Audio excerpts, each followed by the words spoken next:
Halo guys, balik lagi di Kamis. Kali ini gue mau memperkenalkan ke kalian seseorang yang cukup terkenal nih. Seseorang tersebut adalah Prabu Siliwangi, sang penguasa Pakuan Pajajaran atau penguasa Tatar Sunda. Banyak yang udah kenal lah dengan beliau ini. Tapi bagi kalian yang belum kenal dengan beliau, yuk mari kenalan. Siapa sih Prabu Siliwangi ini? Jadi, Prabu Siliwangi adalah nama gelar yang dimiliki oleh beliau, bukan nama asli. Nah, nama Siliwangi sendiri diambil dari kakeknya, yaitu Niskala Wastukencana, yang mempunyai gelar yaitu Prabu Wangi. Siliwangi sendiri diambil dari kata silih dan wangi, yang artinya adalah pengganti wangi. Nah, nama ini disematkan kepada beliau karena beliau dikenal sebagai raja yang telah menggantikan Wangi dari Niskala Wastukencana atau kakeknya, yang telah gugur di Perang Bubat melawan kerajaan Majapahit yang dipimpin oleh Patih Gajah Mada. Lalu kenapa tidak disematkan kepada anaknya Niskala Wastukencana, kenapa pada cucunya? Itu karena Prabu Dewa Niskala atau anak dari Niskala Wastukencana atau ayah dari Prabu Siliwangi ini hanya menjadi penguasa kerajaan Galuh. Sedangkan Prabu Siliwangi berhasil menyatukan Tatar Sunda dan bukan hanya kerajaan Galuh saja, tapi seluruh Tatar Sunda. Maka dari itu Prabu Siliwangi dikenal dengan Prabu Siliwangi. Lalu nama asli dari beliau siapa sih? Jadi nama asli dari beliau masihlah sangat diperdebatkan guys, siapa nama aslinya. Karena beliau ini mempunyai banyak sekali nama.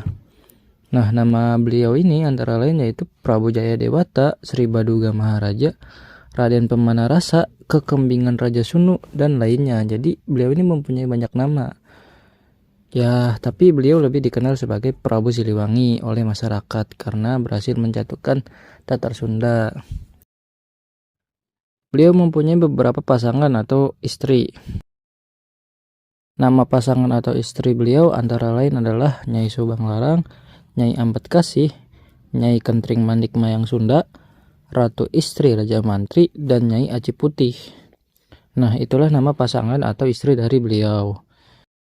Sedangkan keturunan beliau antara lain adalah Pangeran Walangsungsang, Nyi Mas Rara Santang, Prabu Kian Santang, Surawisesa, Surasowan, dan Nyai Lara Bedaya. Nah, dari keturunan beliau ini banyak lahir seseorang yang cukup dihormati, seperti Sunan Gunung Jati dan lainnya.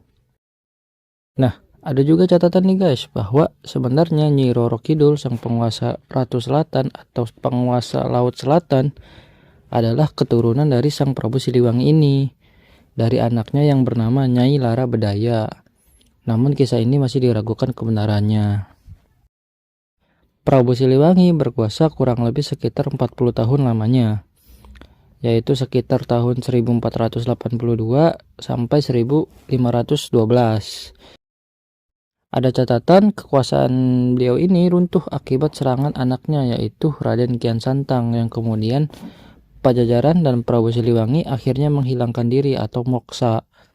Namun hal ini masih diragukan dan masih diperdebatkan karena di Wangsit Siliwangi atau pesan terakhir Prabu Siliwangi sebelum menghilang, Prabu Siliwangi menyebutkan bahwa beberapa pengikutnya suruh mencari Raden Kian Santang untuk dituntun olehnya. Jadi kemungkinan catatan bahwa Raden Kian Santang mengejar ayahnya yaitu Prabu Siliwangi untuk masuk ke dalam Islam itu tidak benar. Karena Prabu Siliwangi sendiri adalah Islam setelah kenal dengan murid dari Syekh Kuro yaitu Nyai Subang Larang, yang kemudian dia menikahinya. Dan lahirlah ketiga anak yang sangat dihormati yaitu Pangeran Walangsungsang, Sultan Cirebon yang pertama, Nyi Mas Rara Santang, ibu dari Sunan Gunung Jati yaitu salah satu wali Songo dan Sultan Cirebon yang kedua, dan Raden Kian Santang yang dikatakan sangat mirip dengan sang Prabu Siliwangi. Bukti lainnya bahwa Prabu Siliwangi ini Islam adalah di Prasasti Batu Tulis. Di Prasasti Batu Tulis itu menyebutkan bahwa Prabu Siliwangi itu memiliki gelar haji. Jadi dapat dikatakan bahwa beliau adalah Islam.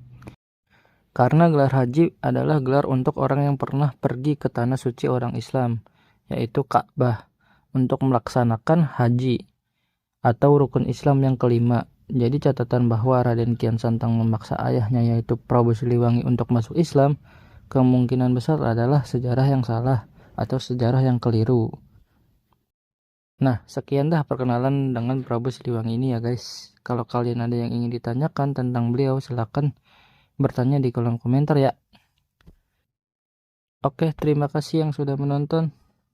Sampai jumpa di video selanjutnya.